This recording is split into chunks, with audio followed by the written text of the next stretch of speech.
खबरों में बने रहने के लिए बेल आइकन दबाएं और फर्स्ट इंडिया न्यूज को सब्सक्राइब कीजिए। डिप्टी एडिटर शिवेंद्र सिंह परमार की रिपोर्ट।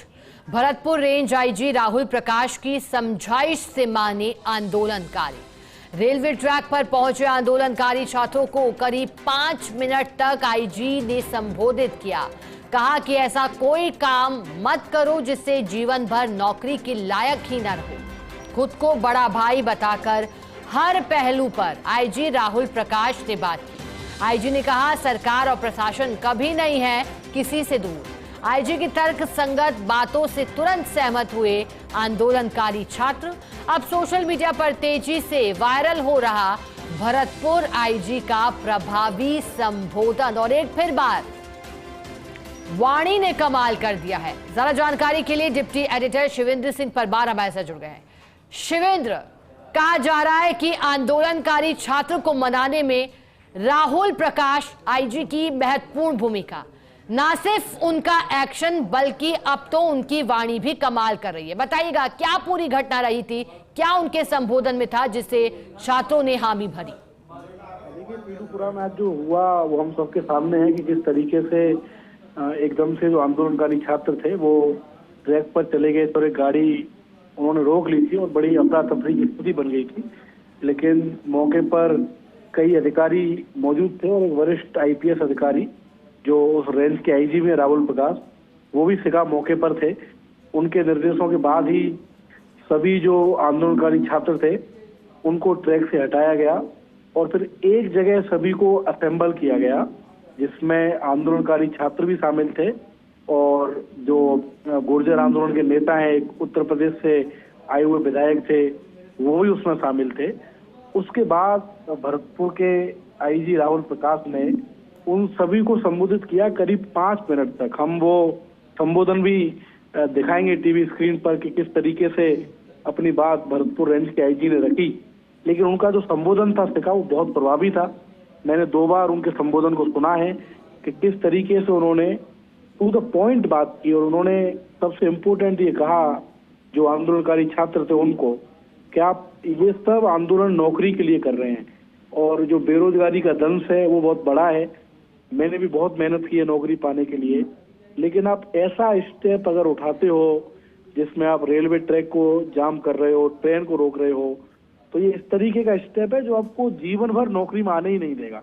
क्योंकि अगर आप इस तरीके का काम करेंगे तो आप पर मुकदमा दर्ज होगा, आप पर केस चलेगा, तो आप फिर कभी नौकरी लेने के योग्य नहीं रहेंगे। ये बात उन्होंने रखी। साथ ही उन्होंने यह भी कहा कि प्रशासन और सरकार कभी भी किसी से दूर नहीं है, आंदोलनकारियों से भी दूर नहीं है। आज भी जो सहमति बनी है उसका उन्होंने महत्व बताया कि किस तरीके का उसका महत्व है। जो मंत्रिमंडल उप समिति बनी है उसकी हर 2-3 महीने में बैठक होगी, तो ये एक बड़ी उपलब्धि है आंदोलन की। और उन्होंने ये समझाया जो आंदोलन कर रहे स्टूडेंट थे उनको कि वो इस तरीके का कोई कदम नहीं उठाएं गांधी के देश में जिससे उनके भविष्य पर कोई खतरा उत्पन्न हो जाए।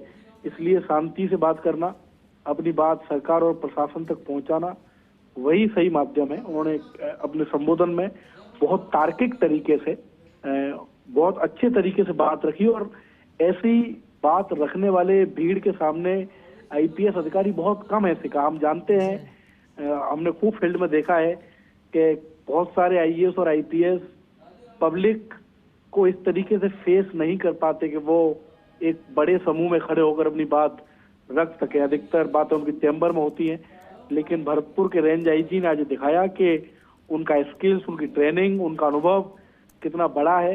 एक बहुत कॉन्फिडेंस में, बहुत तार्किक तरीके से उन्होंने अपनी बात रखी और उन्होंने पूछा अपने संबोधन के लास्ट में सिखा कि क्या मैंने जो बातें कही हैं उनसे आप सेटिस्फाइड हैं, कोई और नई बात तो नहीं है आपकी।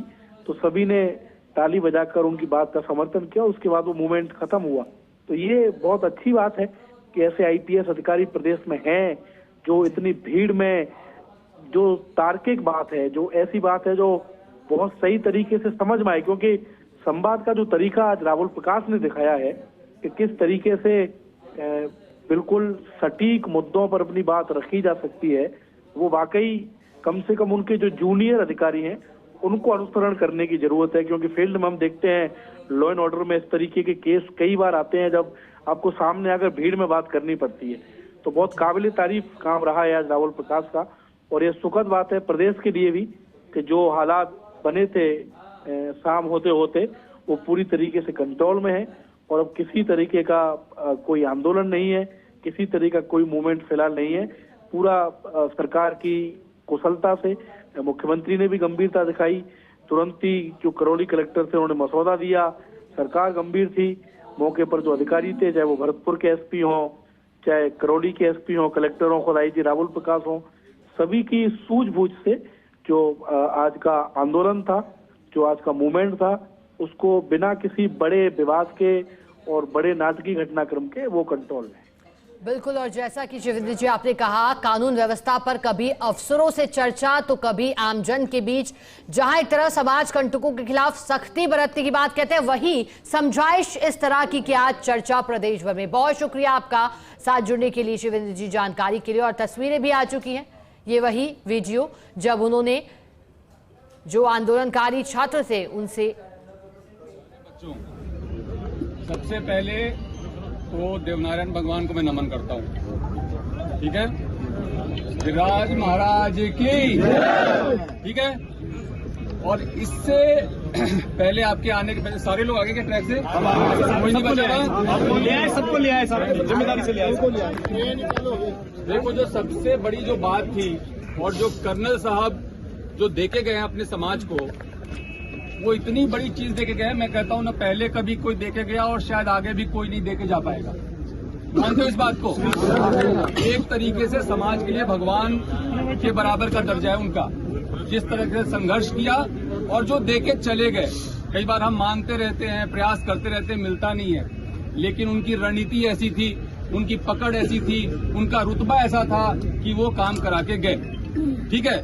इसीलिए हम सभी आज उनको बहुत सम्मान देते हैं। जब कर्नल साहब यहाँ पे आंदोलन करते थे 14, 15, 16 में यहाँ पे एसपी रहा हूँ, कई बार उनसे मिला हूँ, कई बार उनसे बात हुई है, तो इसलिए मैं उनको व्यक्तिगत तौर पे जानता हूँ। अब जहाँ बात बच्चों की थी, जो हमारे 372 वाले बच्चों की मांग उठाई, कहाँ गया बच्चा वो, ये है, और बाकी और साथी लोग हैं। एक बात बड़ी छोटी सी और मोटी सी समझने वाली थी कि हम लोग यहाँ पे 372 पद पे नौकरी मांगने के लिए ही तो आए थे ना, कि जो हमारा अधिकार है हमें दे दो, जो हम मानते हैं हमारा अधिकार है। और जाकर के जब हम ट्रैक पे बैठ गए तो क्या होगा, उसका परिणाम पता है आपको? जीवन भर नौकरी नहीं मिलेगी। समझते हैं इस बात को? रेलवे एक्ट का मुकदमा लेगा तो जीवन भर नौकरी नहीं मिलेगी। तो हम कर क्या रहे हैं? और मैं इसलिए वहां से चल के आया। बात ये थी कि पुलिस को नहीं जाना चाहिए, लेकिन मैं इसलिए चल के आया कि ये बच्चे अपने लिए कर क्या रहे हैं। और मैं धन्यवाद देता हूं प्रधान जी का, मैं धन्यवाद देता हूं प्रधान जी का कि इन्होंने सबसे पहले इस बात को समझा, वहां पे गए, आपको समझाया, और अधिकांश बच्चे तो मेरे ख्याल से आगे समझ के और बाकी को भी अब समझा के ले आए।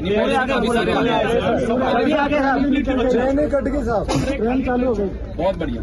तो आप लोग इस बात को समझो कि एक तो प्रशासन, सरकार और समाज अलग अलग नहीं है, ठीक है। जो कोई हमारी मांगे होती हैं, जैसे कह रहे हैं हम 7 साल या 17 साल से आप मांग कर रहे हो, 7 साल से मांग कर रहे हो, पूरी नहीं हो रही है, तो उसमें क्या दिक्कत है? आपका पॉइंट ऑफ व्यू क्या है, सामने वाले का पॉइंट ऑफ व्यू क्या है? इसको क्लियर करने के लिए आज जो एक घोषणा हुई, जो मैंने सुना कि एक मंत्रिमंडलीय कमेटी का गठन हुआ है, जो कि स्थायी कमेटी है, वो एक बार के लिए नहीं बना है, वो हर 3 महीने पे मीटिंग करेगी और पहली मीटिंग इसी मंथ होगी, इसी जून माह में होगी। तो वहां तो आपकी बात सबसे पहले रखी जाएगी ना। तो इतना ज्यादा उद्वेलित होने वाली बात ही नहीं। और फिर भी अगर आपके दिल को चोट पहुंचा, मैं समझ सकता हूं, हम लोग सभी रोजगार के लिए बहुत, हमने भी संघर्ष किया है, हम भी कॉलेज में पढ़े, दिल्ली जाके पढ़े, नौकरियों के लिए कंपटीशन दी, फिर नौकरी हुआ तो नौकरी में हमें पता है कि एक बेरोजगार का दर्द क्या होता है। लेकिन साथ ही साथ अगर ये दर्द था तो थोड़ा सा धैर्य रखना चाहिए था, मैं मानता हूं। और मैं कोई आपसे दूर नहीं हूं, प्रशासन आपसे दूर नहीं है, कलेक्टर साहब, एसपी साहब आपसे दूर नहीं है, और न सरकार आपसे दूर है। मैं आपको कहना चाहूंगा, आपकी जो महापंचायत थी उसमें आपका बिंदु था, जितने भी उसमें पॉइंट्स तय हुए, आप देखिए तो 9वीं अनुसूची में कैबिनेट से प्रस्ताव पारित करा के भेजने की बात हुई। एक ये मन में हमेशा डर रहता है ना सबके कि कहीं हमारा आरक्षण खत्म नहीं हो जाए, ठीक है।